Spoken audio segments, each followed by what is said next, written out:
Hey guys, Dave from Nerdarchy, for nerds by nerds, hanging out with a couple of nerds today. We got Nerdarchist Ted. You guys all know who that is.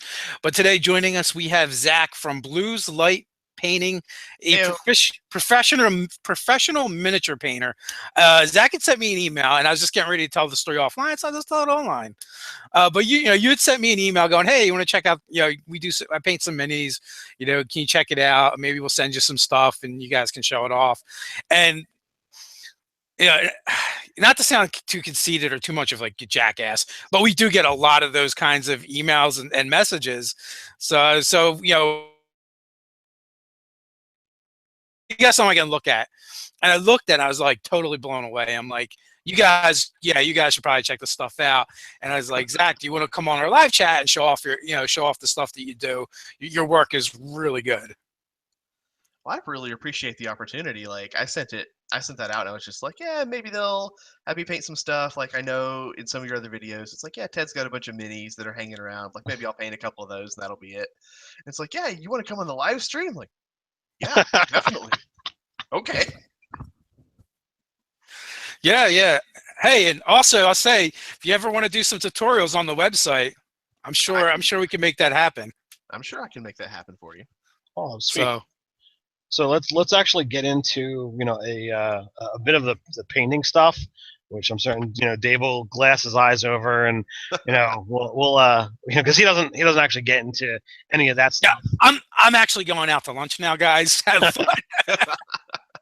And then we can talk some other stuff afterwards and not. But as we were talking off camera, like I I can only stand so long painting one mini. My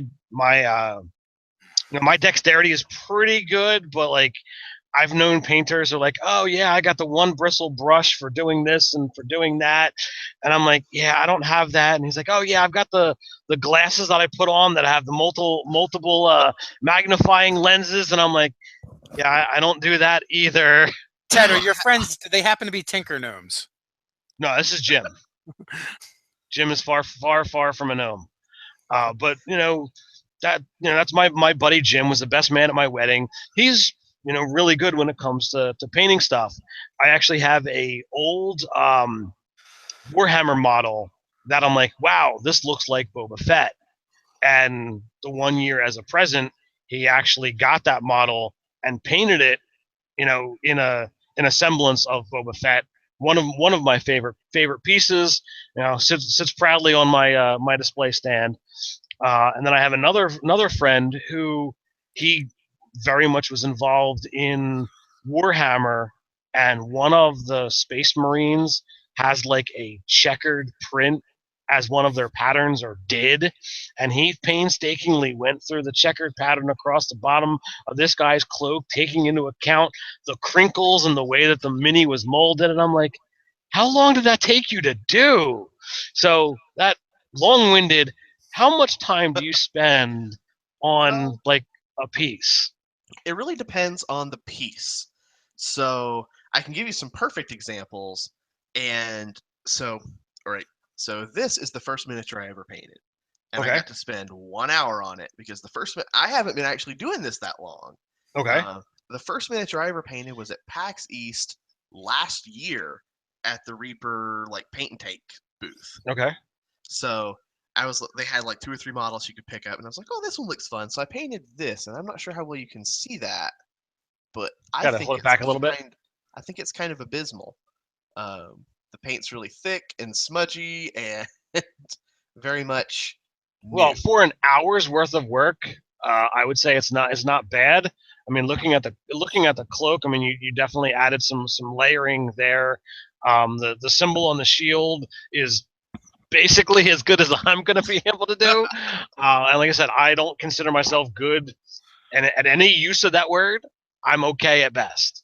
But that's about an Um, hour. The but current piece I'm working on, I've got about, I would say, probably between 20 and 25 hours in so oh far. my god, I'm painting these for Matt Colville, and this is a pretty big dude. This is a mountain troll from Atlantis. Atlantis. Yeah, Yeah, you I've know right we've off the bat. actually we've actually got that dude.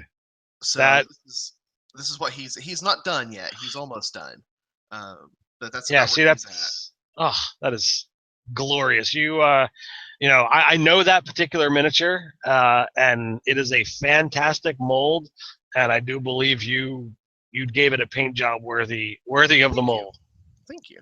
See, I he just picked whatever he wanted, and these were some fantastic sculpts that I'd wanted to paint for a while anyway. I was like, Right. yeah, that's fantastic. But usually it depends. Like I'll paint some stuff for my friends for D&D, and that'll usually be like a Saturday's worth, like a Saturday afternoon's paint job. But then some stuff is just like, it really depends. Like the smaller the mini, I feel like it doesn't necessarily need a ton of time to be tabletop quality, and then it really depends on how far up the envelope you want to push at that point. So I mean, you grabbed, using the D&D sizes, you grabbed the medium sized elf, it looked like, and then you grabbed the gargantuan troll from Atlantis Miniatures.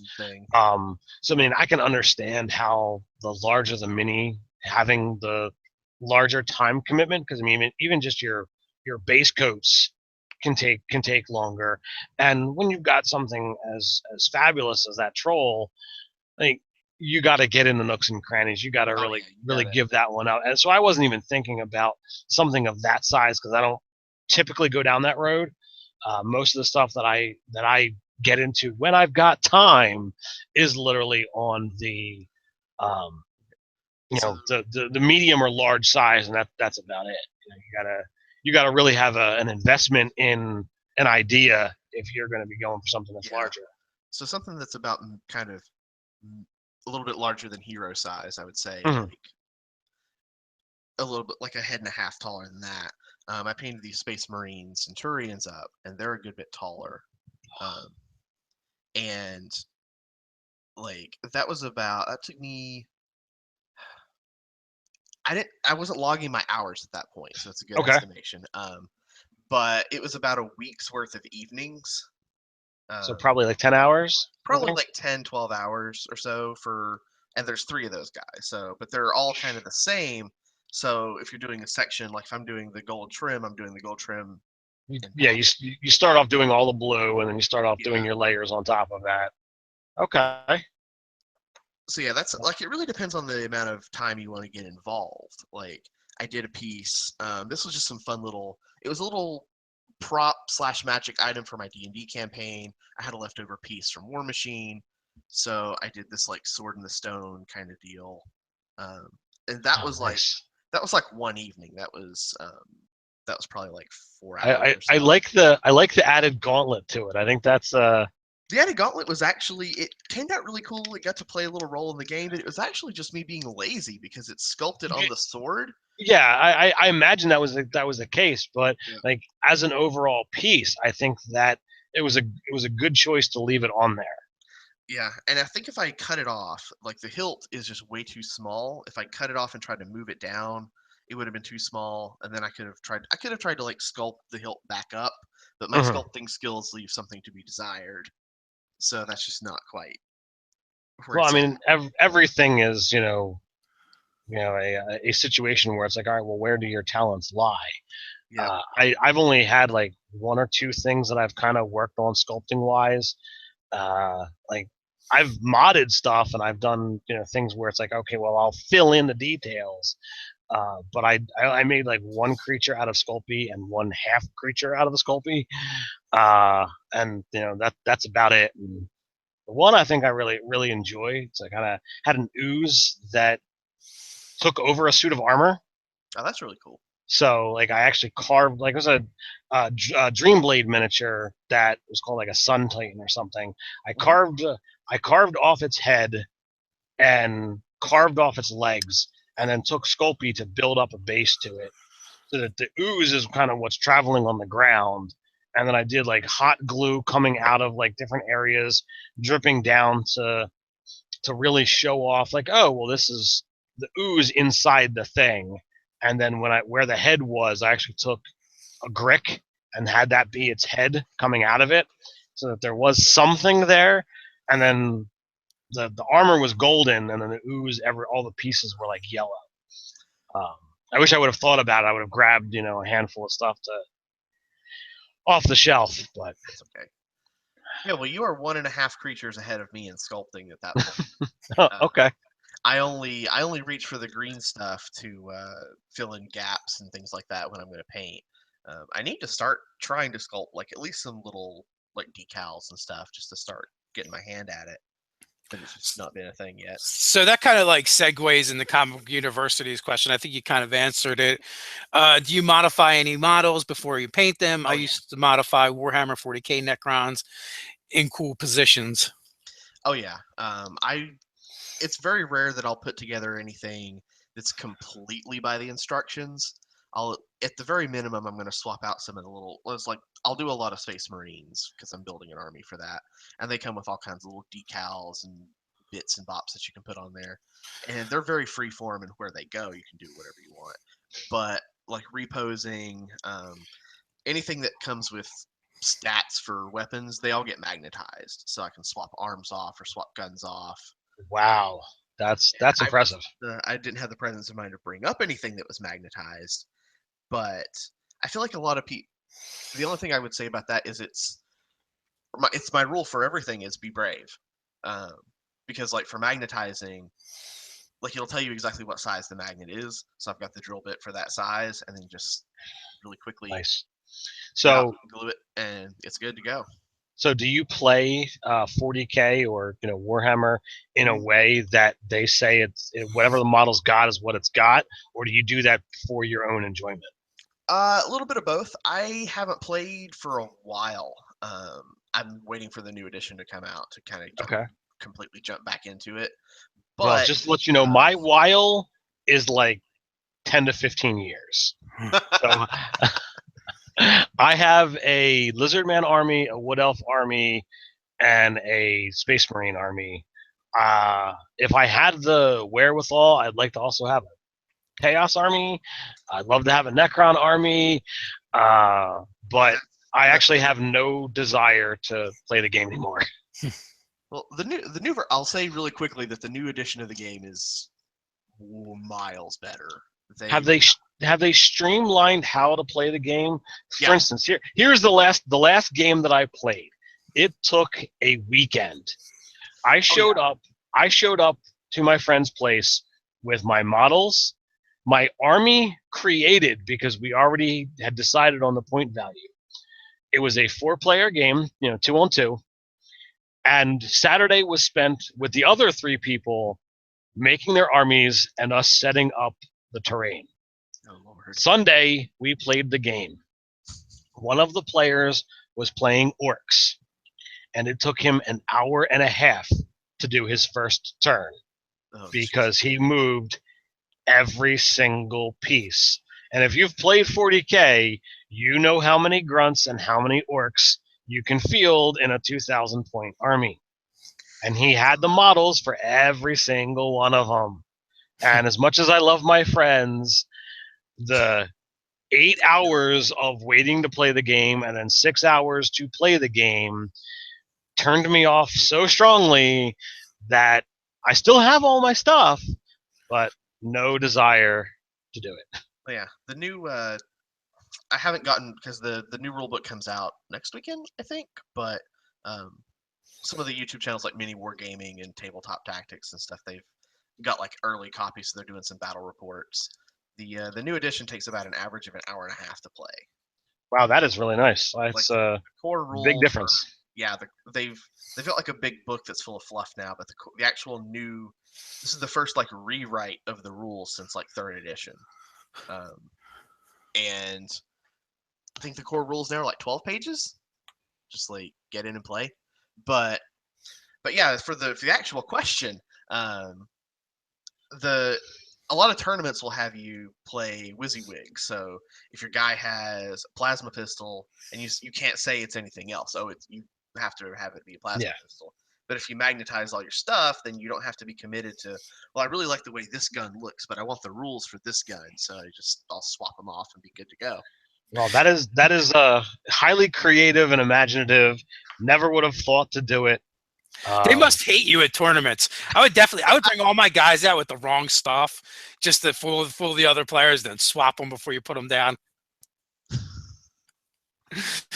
Gotcha, sucker. Poison from Kuwait.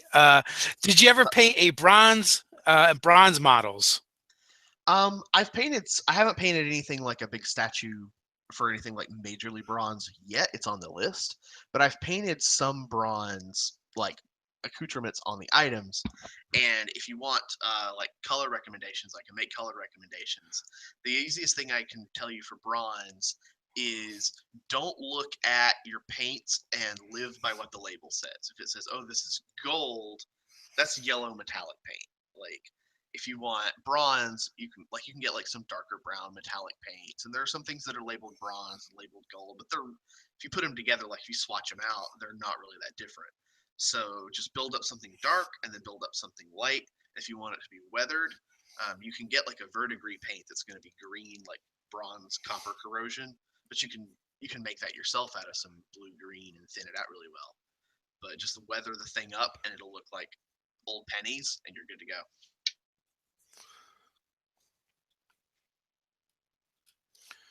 Cool.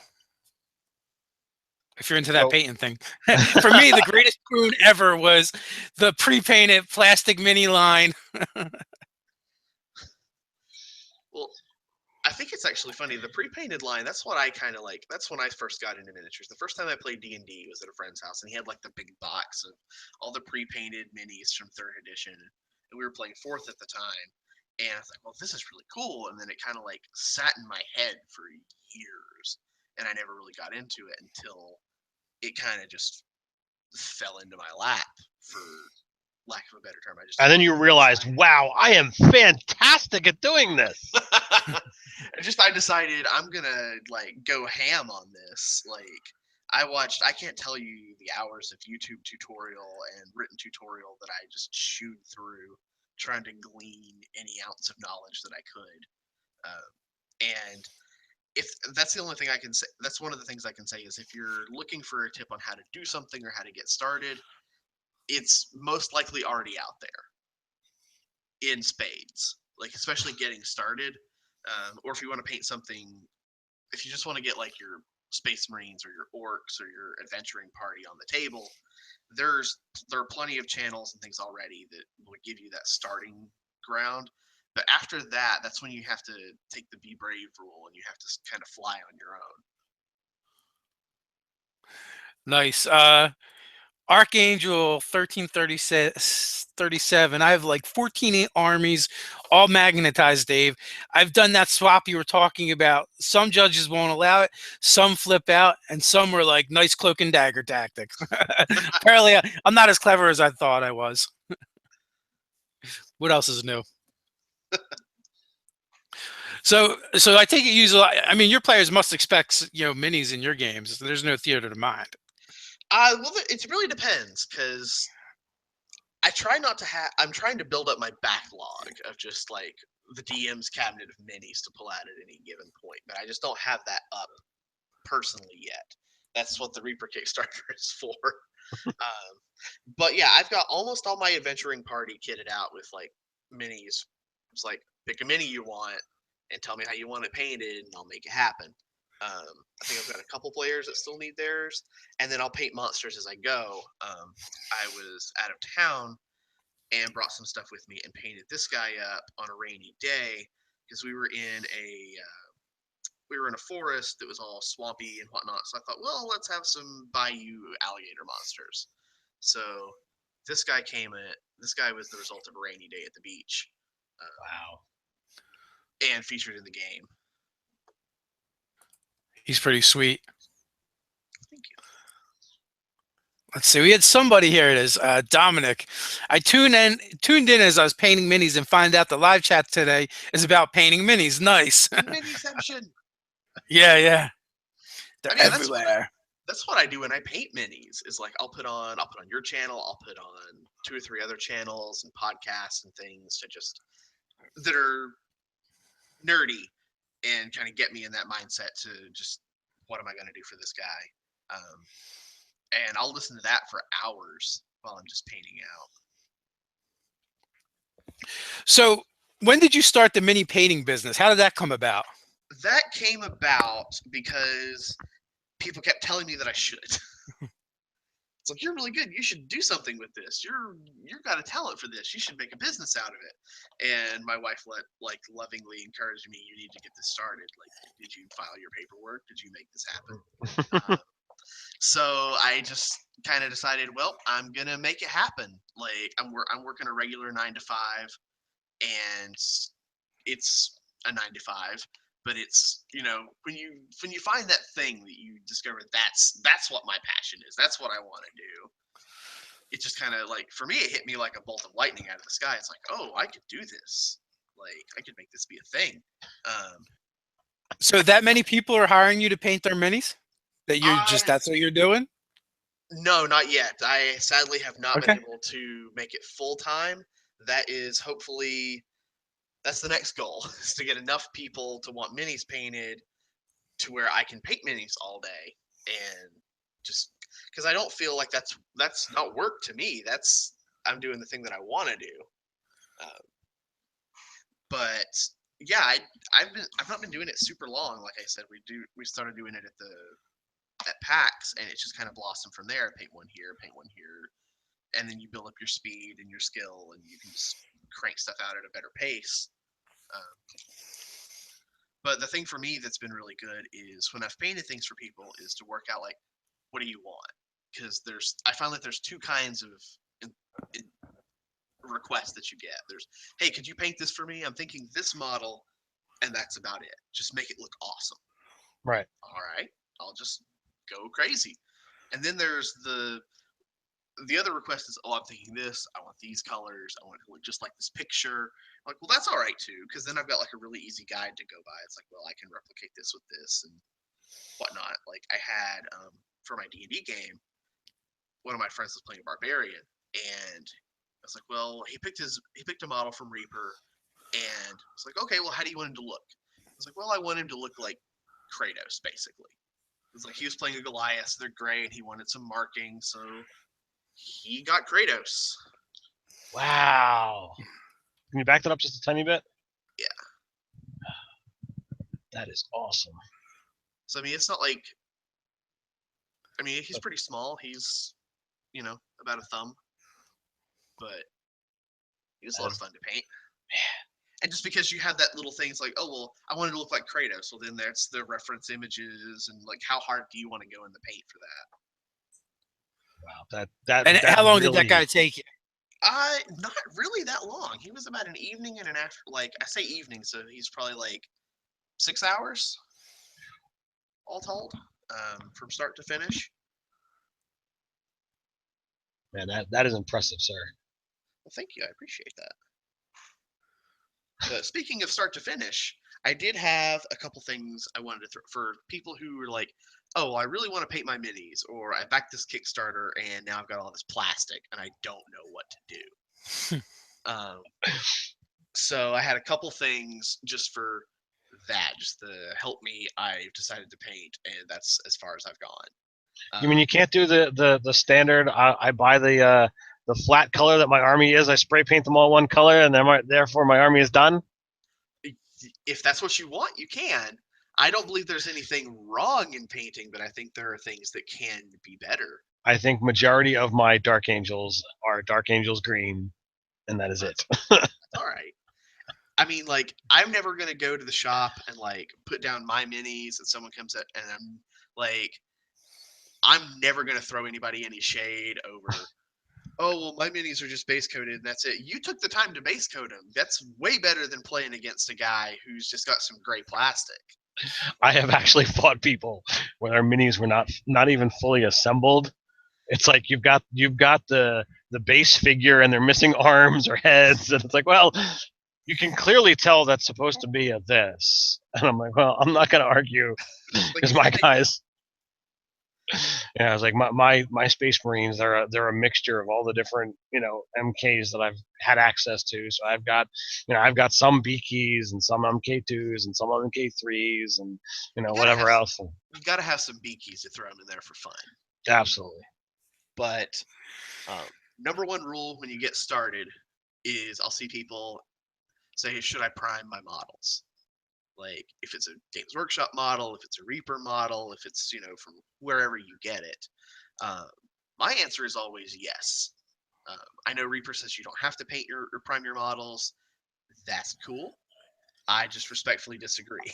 Now, even before we get to priming, what is your opinion in regards to, like, sanding, washing, any of that kind of stuff? I do it all. I wash all my models, especially like the Reaper stuff and the Games Workshop plastic. Sometimes if I'm feeling quick, like I won't wash the plastic. Mm-hmm. But the answer is yes. I always wash it. I try to wash it. Mold lines. I am not the world's greatest mold line remover. Every now and then I might miss one, but we are all mortal after all. But I just like if you can see them when they're plastic, they like stick out like a sore thumb once they're highlighted and have paint on them, because for some reason it just accentuates all that. So I would break out my X-Acto knife and a couple little files, and we'll just try to smooth down any mold lines. If they're like tiny little gaps, like usually some primer and a little bit of paint will fix that up. But if there are like gaps, I'll break out the clay or the green stuff, epoxy, and fill those in and smooth it out, just so like on the mountain trolls, they're multi-piece models and their top half sits on their bottom half, but they're actually flat joins. They don't have like sockets that go in. So Yeah, I found that was my only problem with that particular mini, is the top is so big, and it's not this is obviously where it goes. I was wondering, like, whether you actually, like, did you create a joint in there? Like, did you pin them? Yeah. I live by the rule of I would rather spend the time to pin it than to just glue it and paint it and get it all done and take it out and play with it and then it break and then I have to fix it. So it's like I'll just annoy myself in the beginning and pin it. But that makes a lot of sense. Hey, we're around the midpoint, so I'm going to start off the roll call. And while we're waiting for that to roll in, guys, remember Nerdarchy is still trying to get out to LA. We still got our GoFundMe going. It seems to have stalled a little bit. Apparently everyone that loves Nerdarchy has already given. So we want to thank you guys. But let's see if we can't get this thing going again and get it moving so that we can get out to LA and get some more cool content for you guys. Every little bit helps. No amount is too small. And if you can't give, please just share it out and just let them know the cool things we're trying to do over here at Nerdarchy. Every little bit helps. And of course, Zach's information is in the description. We always put the guest information in the description so you guys can go find him, share him around. There's also people already calling out in the chat that they think your stuff is great. They want to see, they want to know why you aren't doing this full time already. So, they're talking about sharing it around. So that's awesome. We love when the community supports the community. Also, guys, I'm also going to tell you something. Nerdarchy is working on a local event for July 22nd in Atlantic City, New Jersey. If you happen to be anywhere in the tri-state area, or you want to, check us out and you're interested, email us at nerdarchy@gmail.com. Or if you're going to be able to you want to do some vending, there's going to be vending space there, and it's going to be super dirt cheap. So you can hit us up and let us know if you'd be interested in that. We're still working on it. It was the space is the Showboat. We still have to look at it, and we want to get some cool things to throw in there, so it's just not like a nerdy flea market. But so we're reaching out to people. We're talking to someone. I've already got a commitment from Jim Davis of WebDM. So at the very bare minimum, you're going to get Jim Davis of WebDM and Nerdarchy, and Jim is going to try and twist Pruitt's arm and get him to come out as well. And originally we were looking at Sunday, but the date has moved to Saturday, which will probably be better for everybody. So I feel like if you guys come out, you're going to find something really cool. Just let us know if that's something you'd be interested in. And let's jump to the roll call. Ted, you want to do that? Sure. I was not prepared for you to hand it off to me. I was like, all right, well, he's going to do that. All right. So of course we've got Kyle in Jersey, Fraginator 1369 in Washington State, Poison, good evening from Kuwait. Evil Silly Putty in Minnesota, Scott Franklin in South Carolina. We got Arkansas, Houston, Arizona, Jacksonville, Florida, Fresno, California, Comic Book University in a Pocket Universe created by Franklin Richards. Archangel 1337 in Athens, Alabama. We got Illinois. We got Albany, Oregon. We got DC.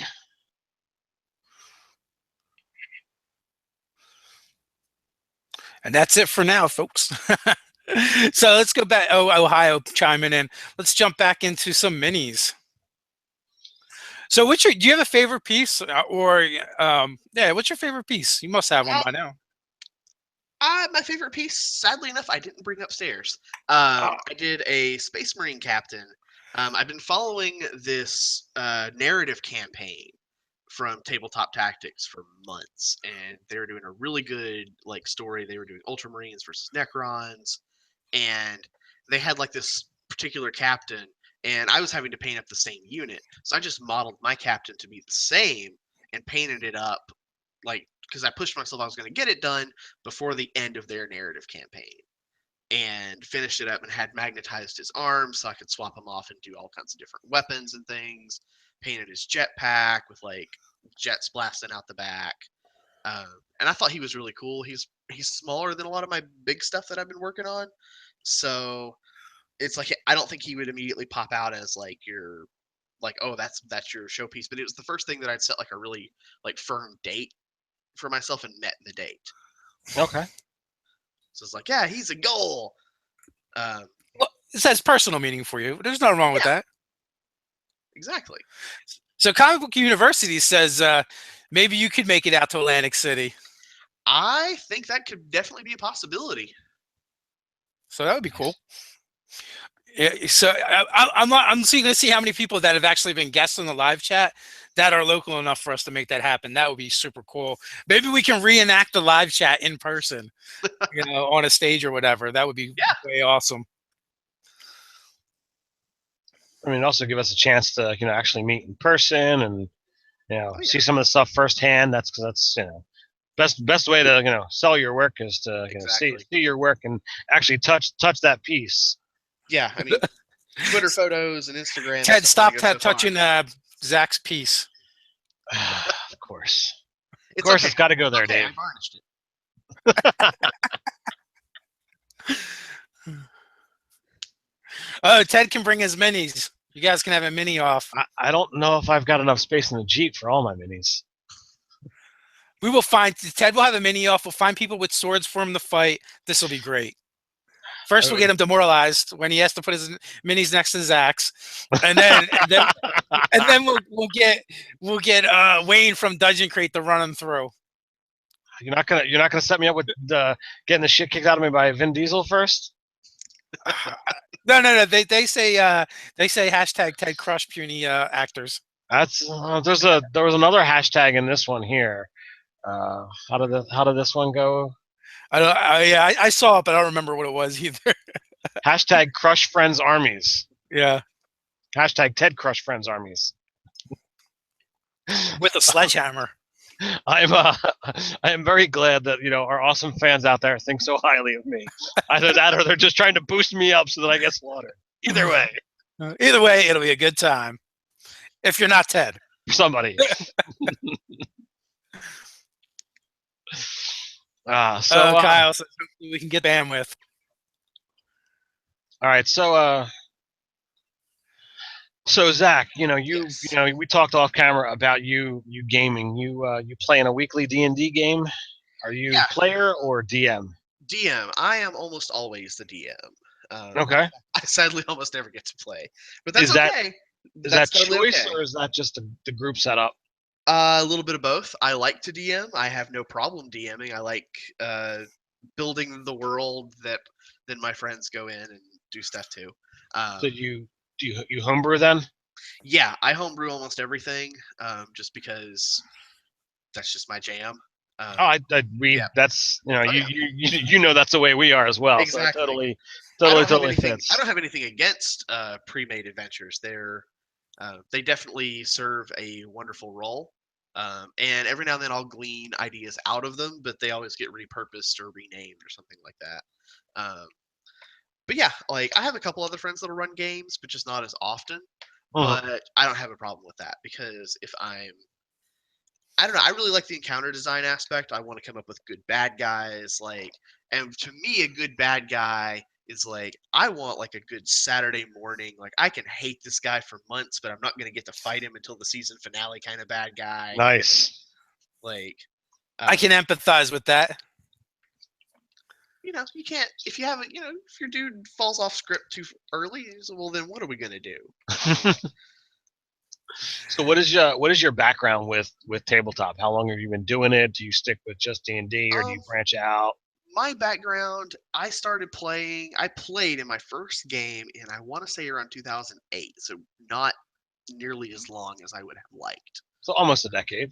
Almost a decade, but not like, there was a big gap in between that first game and then around maybe like 2012, 2013.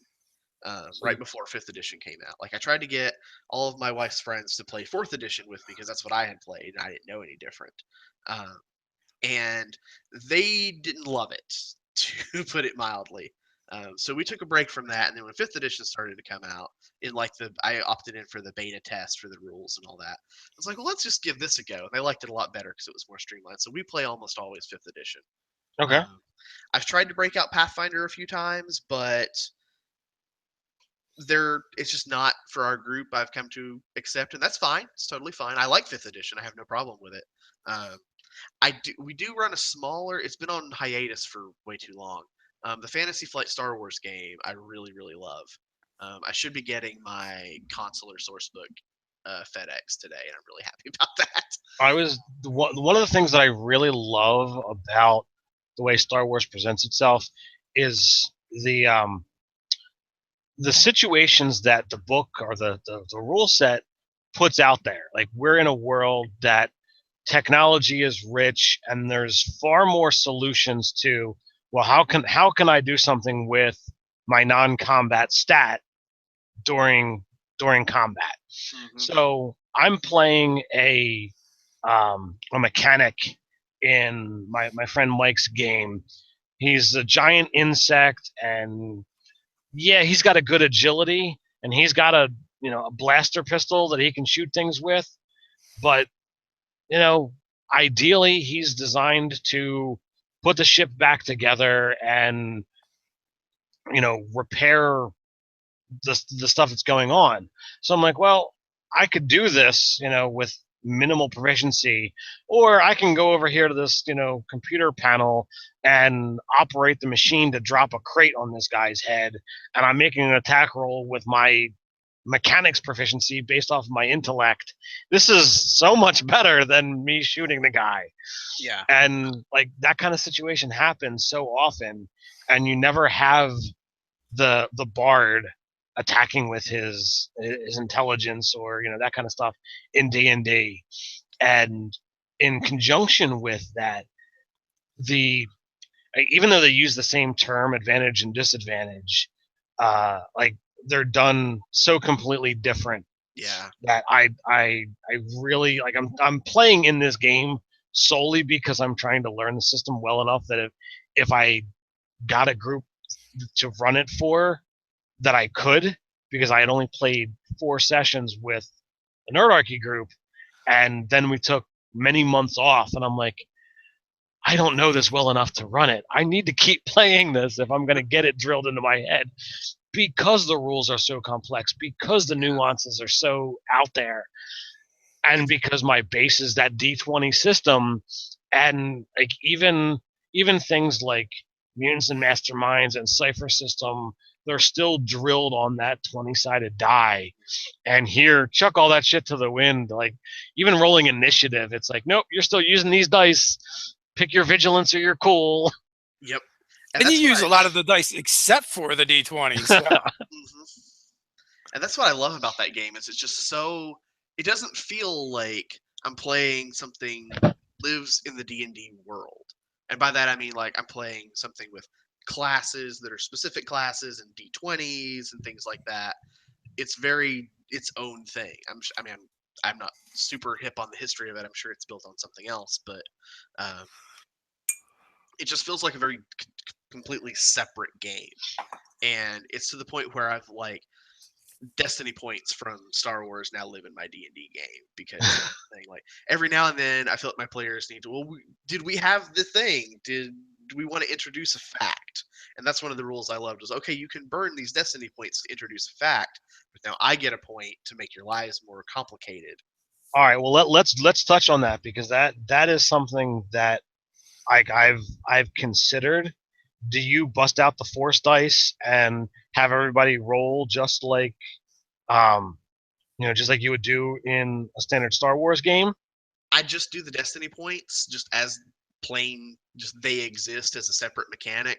Well, how do you set your pool? I've got 5 players, so I just did 3 points because I didn't want there to be too many. I didn't want them to be up constantly. So and that was just kind of me winging it. I didn't really have much more of a formula than that, but it's worked out pretty well because every now and then because I'll let them do the same mechanic. It's basically I'll give them D&D advantage with it. They can re-roll, or they can introduce a fact or a concept or something into the game that's necessary. And it's helped them out of some sticky jams where otherwise, like, I kind of run not like an unforgiving game, but you guys can make your own choices, and sometimes those choices can get you into trouble, kind of thing. So every now and then, it lets them have a little bit of an extra vehicle to move their situation along. I've kind of felt that the same thing can kind of be done with inspiration, where we can expand the uses of inspiration. Really, like the mechanics already there, so. And in this case, like using that same thing, it would be set by how many players you have. They each start with their inspiration, and then or it's also like action points from 3rd edition, towards the tail end, or hero points from Mutants and Masterminds, so it's kind of there. It would be cool if that's one of the places that 5th edition goes, and they kind of expand on, maybe as an optional rule, uses for that. Because that's the cool thing about 5th edition. Like, we have room with our healing hit dice. We have room with our not the advantage mechanic, but the inspiration mechanic. Like, these could definitely be branched out into separate optional systems for the rule sets. Oh yeah, that's what I really want. Like, I know they're going to have the guide to everything come out, which is kind of the result of all the unearthed arcanas that have been out for the last forever. But I really kind of want, and I know they said they don't want to steer in this direction, but I really kind of want like Dungeon Master's Guide to Electric Boogaloo kind of thing, where it's a lot of just optional bolt-on systems. Where like you have like stock inspiration, but yeah, you could change inspiration to be this thing that you can introduce more concepts than just, oh, well, it'll give you a reroll. Well, it could do more than that. Like, there's nothing wrong with the reroll, but you could run it as more freeform. And I kind of run 5th edition a little more freeform anyway. Because I'm just old. Like, in my heart, I'm a crunchy Pathfinder player, and I want like 37 skills and like a book of 1,000 feats and things like that. So I love options, and I'll kind of do that for anytime I like magic items. I just make up because I want to go through, like, I'll go through an older edition and find a feat or just a concept that I really liked and make it a thing. Yeah, I tend to do that a lot with magic items.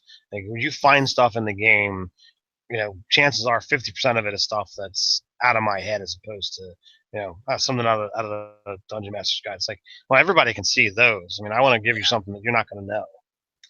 And I've got one friend who's he's the guy in our group who knows the rules inside and out like crazy. So I like to throw him curveballs. Nice. It's like, oh, well, here's this magic book, and it's got, it could have any spell in it ever, but oh, maybe if you use it to make, some kind of check or cast something, when you don't know it's actually from this, it's a horrible cursed item or something like that. Like, Real quick, I have to address Ryan in the chat here. Nerdarchy, Pathfinder is where it's at. Oh, Nissan? You want to get a sport utility vehicle? Oh, that's nice. A lot of people like those. We actually did a 5e versus Pathfinder video, and one of the things we brought up is like their branding is horrible in the sense that like they really should have thought that name out a little bit better. And someone in the comments actually had the balls to say, "No, when I say Pathfinder, people always think of the role playing game, not a Nissan vehicle." I read that and I couldn't even bother responding to it. I'm like, oh my god, you're just too stupid to live. Nope. Now, I will say, if Pathfinder is the game for you, that's fine. We've said on our channel many times that we prefer 5e to Pathfinder. There's just the combat durations in Pathfinder took us way too long. There's just too many options, and if that's your thing, by all means, off you go. And we're not going to judge. It's not about that. Role playing games. There's something out there for everybody who's willing to do it, and go play the game that you want. Fifth edition is just more our preference. I'll play in anything. I really don't care, to be honest with you. And wherever you find your fun, that's it. I can't remember which live stream you guys did, but there's the idea that Pathfinder's the game I want to play, and 5e is the game I want to run, and that's very true for me. All right, we got hashtag Dave is savage, but he's right. That was DFC. Andrew Armstrong had said that, and for me it doesn't matter either way. Like as I get older, I just like rules light, and I like the ambiguity of the rules sometimes, in the sense that I find it freeing from a DM standpoint and from a player standpoint, but you still need the right kind of group together to make that work. Yeah. And also, by the way, Ryan, Nerdarchy will be participating in, if not the first, one of the first live streamed Starfinder games. So that is coming up the 13th, actually next week, really. Next week, yep. Yeah, so you guys can check that out. It's going to be streamed on Encounter Roleplay on Twitch, and then it's going to go live on WebDM's channel. So you guys will definitely be able to check that out. I'm putting my character together. I started assembling him yesterday. It will be interesting. Yeah, I'm really looking forward to Starfinder. Archangel, Pathfinder is fun, but I went head to head with a teacher in high school. She said it was better than D&D, and I went on an upper. Why did you just explain to her it is actually D&D? Be like, how can D&D be better than itself? It's like, you mean you just really love D&D 375? That's cool. That's funny. But yeah, again, like whatever people find fun with, as long as you're rolling funny shaped dice, who cares? Exactly. As long as to me, I like to tell and be involved in good stories. And the thing that a lot of people fail to either acknowledge or understand is that regardless of what role-playing game you're doing, there's two aspects to it. There's the role-playing and then there's the game. So half of what you're doing is just playing make-believe. Mm-hmm. What rule system do you want to use to play make-believe?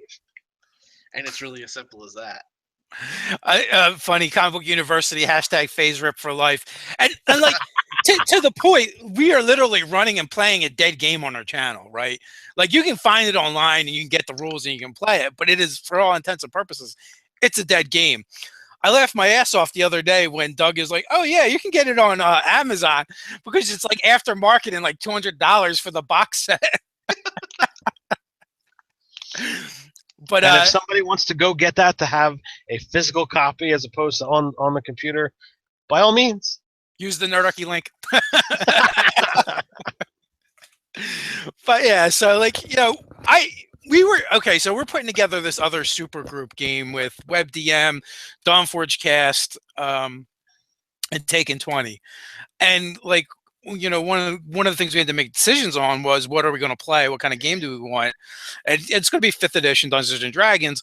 But as far as the game goes, or the style, because I can find my fun, in any kind of game. And if it's something different than I'm used to, I'm cool with that, because, I get bored of doing the same things over and over again anyway. So, I always say, as the player, you should go out of your way to try and find the fun in the game and enjoy something different, new experience. Now, if it turns out over time you're not into it, move on by all means. Don't torture yourself, but at least take a crack at it. So Ryan said, the Pathfinder had an airbag recall last year. That makes me want to bring a Pathfinder book to a Nissan dealer and see what happens. Oh my God, you gotta have it. You gotta video that. That would be awesome.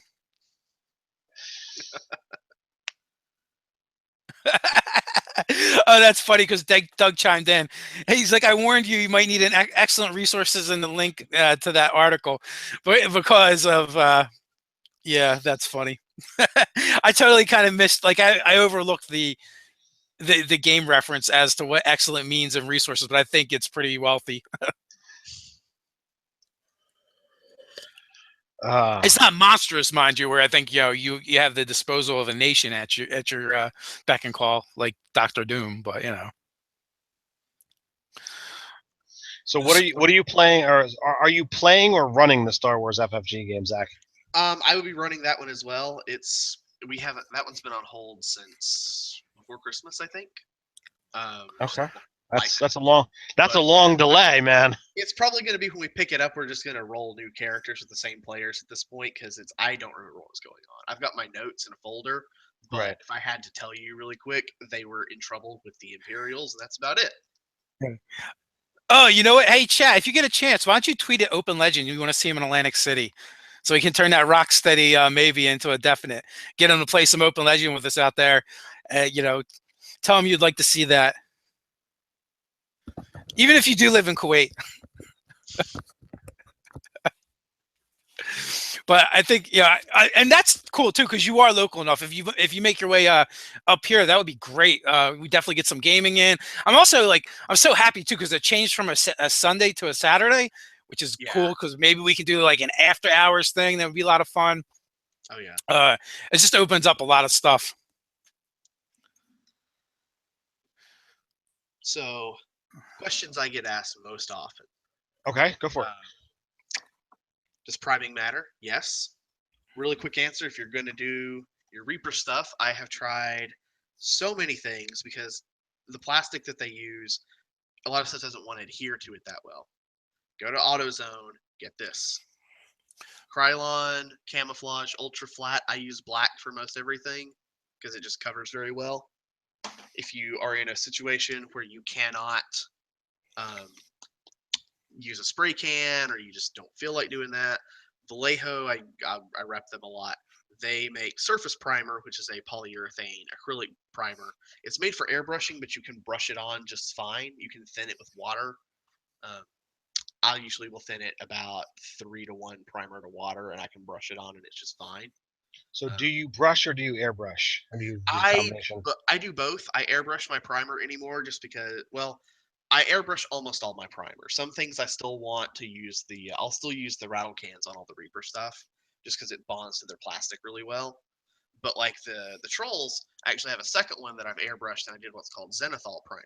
So he's primed black, and then from a 45-degree angle with the airbrush, I'll prime him or I'll hit him with gray, and then just from the top he's hit with white, so it makes this natural gradation.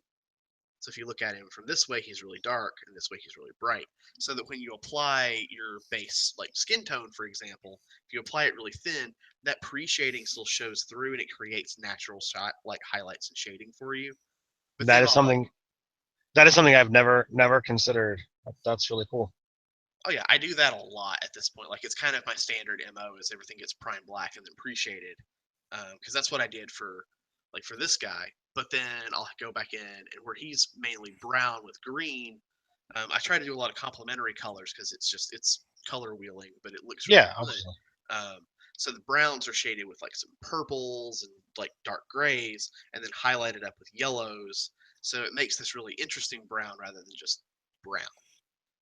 But that's what I'm trying to do because before I was shading and highlighting things with just like if they're blue, they're shaded with dark blue and highlighted with light blue. But I'm trying to vary up the tones to make it a more visually interesting piece. But once you've painted everything, varnish your models. If you're going to play with them, varnish your models because your paint will rub off just by touching it if you're not like super careful with it. Like when I'm painting, I've got like a bunch of latex gloves, so because the airbrushing especially is really delicate, you can rub off like crazy. So I'll use like gloves so the oil in my hands doesn't do that. But if you're gonna varnish your stuff, there's a ton of like Testers Dull Coat is like the go-to for all that. I use their variant. It's called like Model Masters Lusterless. The reason for that is it's in an alcohol base. So I've never had the varnish do what's called frosting, where you spray it on too thick or it's too humid, and then it makes this kind of like fogged effect in the primer and it ruins your paint. But the alcohol based one, I've never had it do that, and I use it on everything. Have you done any workshops? I have not. The business is about a month old. So I'm actually gonna try to hook up with there's a local game shop here called Huzzah Hobbies. It's got the biggest like gaming space in like the tri-state area. So But like, I'm gonna try to hook up with them and do some tutorials on like getting started and what to do.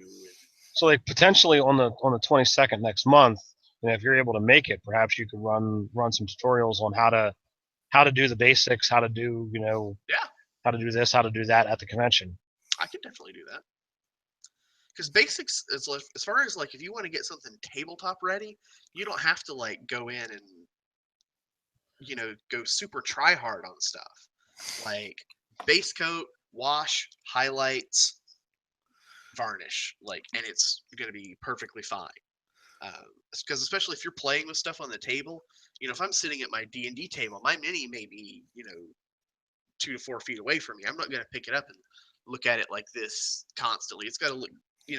There's different scales. Like I think painting for competition, which I need to start doing, is very different from painting for play. But most everything I paint is for play because that's what it's for. So yeah, like if you're gonna get started for basic stuff, it's just plan out your color scheme. I wouldn't do anything too complicated. 2 to 4 main colors, shade them, highlight them, and you're good to go. I don't practice what I've termed paint fidelity, because some people be like, I only use this brand of paint and I only use their stuff and make the best and everything else is crap. I thought you said paint fatality. Oh no! Once you destroy them and kill them, it has something to do with paint. No, some people are really big in like one paint line or the other, and like I think I've got some paint from like every major line. If I were to make any recommendations, I would say, what does your local hobby shop have? Are they a Games Workshop, or do they have Army Painter, Vallejo, Privateer Press, Reaper, all that stuff? Yeah, So none of them are in my my selection of paints. I literally live within walking distance of a Joanne Fabrics, and they have the selection of the little bottles of paint, and sadly they're just out of reach. But Fetch, Domo, fetch. yes, Domo. He's not listening. But like literally, like they have tubes of paint for $1 to $3, and I don't care about the brand name. I care about what is the pigment color? What am I getting for it? What am I looking for? One of my favorite colors, and I try to put it on almost every model, is like thunder blue or something along those lines. I've literally electric blue is really no, it's not electric. It's like a dark, stormy blue, and like that's like, all right, how many different models can I put this on because I love it so much? So what I'm hearing, you guys are a little whorish when it comes to your paints. I have so much paint, it's disgusting. Like it's just wrong.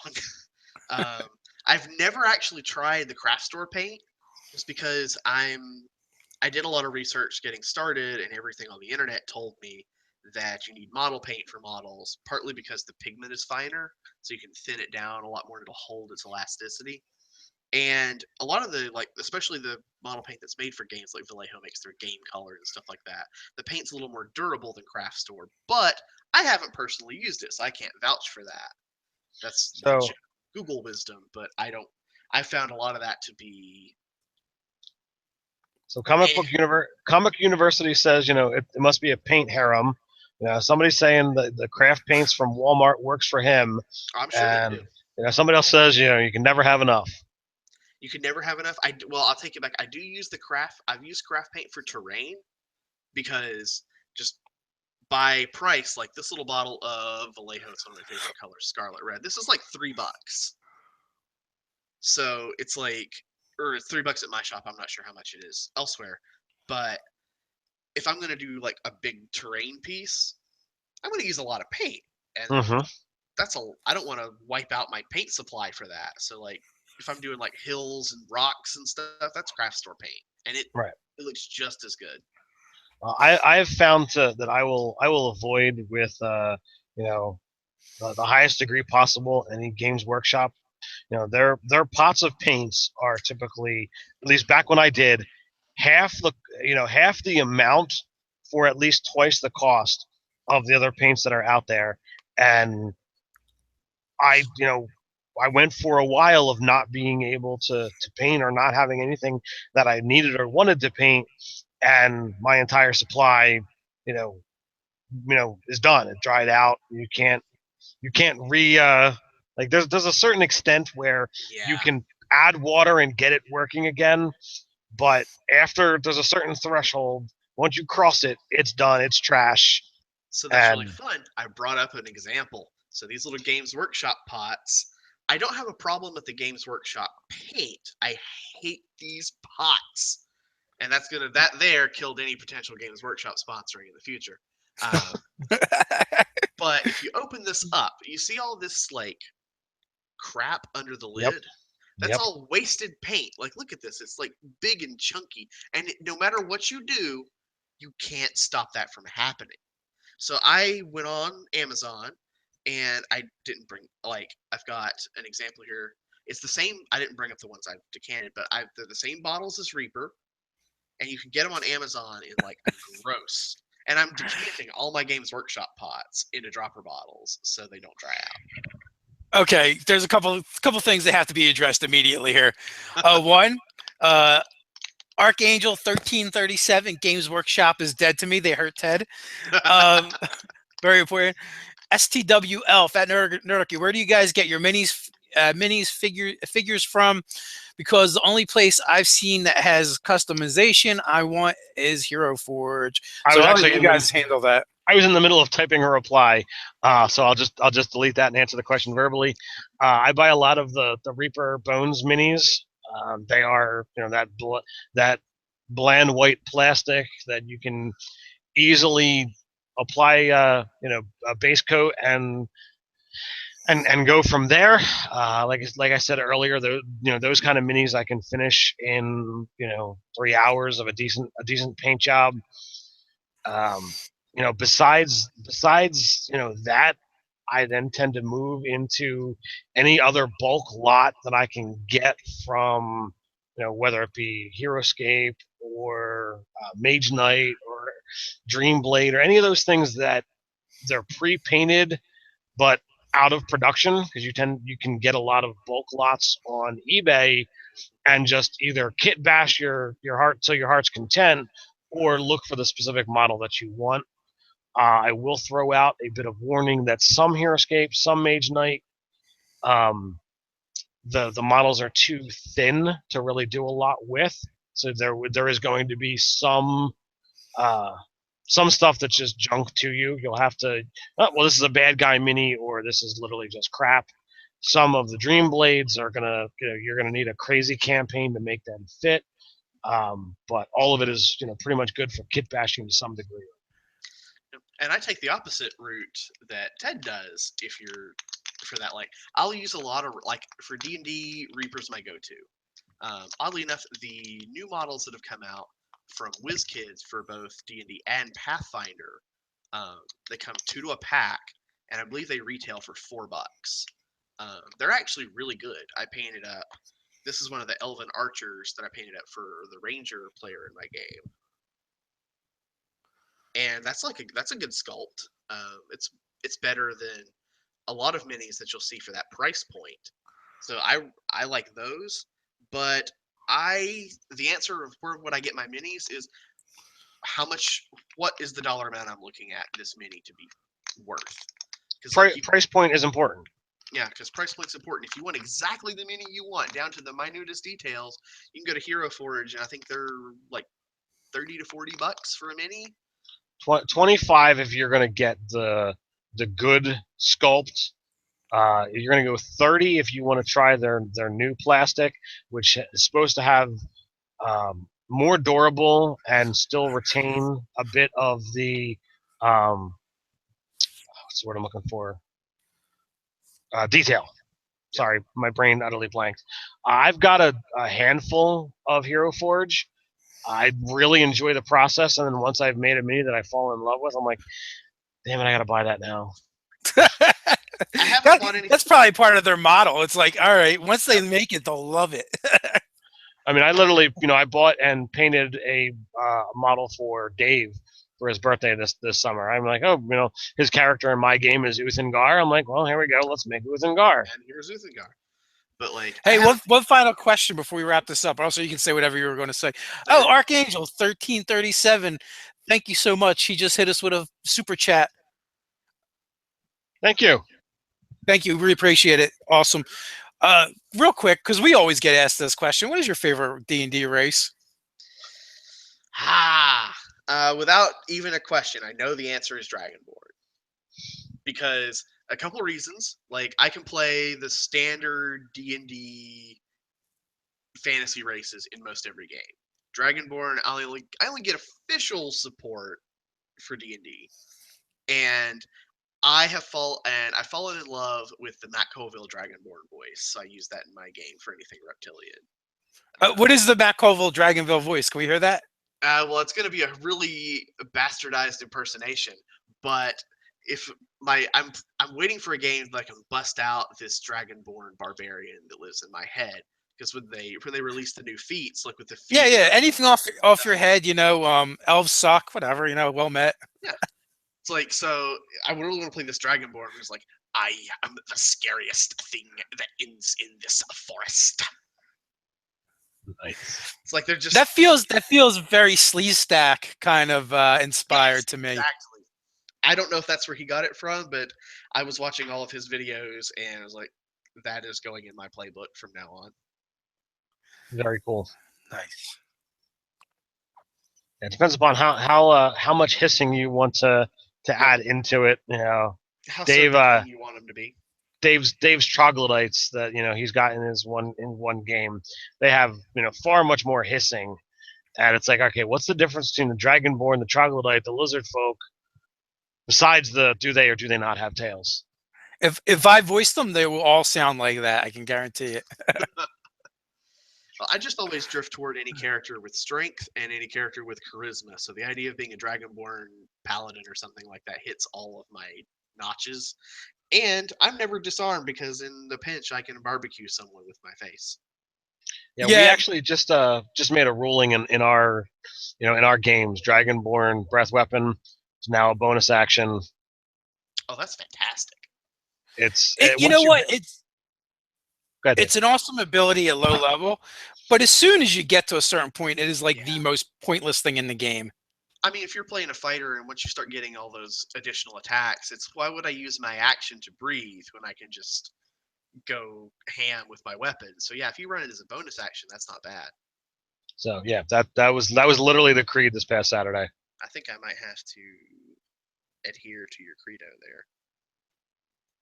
So to those DMs out there, it is your call what to do at your table, but at our table, breath weapons are bonus action. Dragonborn breath weapons are bonus actions. Whether you get them as being a Dragonborn or you get them, through draconic powers by a dragon sorcerer. And that's kind of how I want to get. I want to give my players options. Like, is it going to hurt anything for you to use your breath weapon as a bonus action? No. Is it fun? That's what it comes down to. Is it fun? Does it add to the game? With that, we are past the hour mark. I think we should have you come back on. Maybe we can we can scrounge up some other crafters and do like a crafter panel.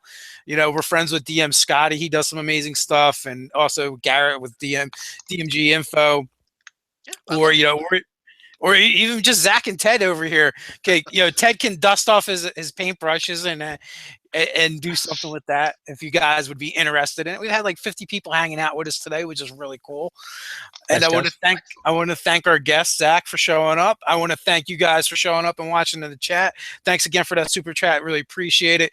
Remember, guys, we still have that GoFundMe going on. It would greatly help us get out to LA. And the 22nd of July, if you were anywhere in the tri-state or within 10-hour drive or whatever, and you want to come hang out with Nerdarchy, I'm sure we're going to get some cool stuff going on. And the event it's probably gonna be dirt cheap too. We got the space, we want to use it, and we want to do something cool and nerdy. So with that, until next time, guys, stay nerdy. Stay nerdy.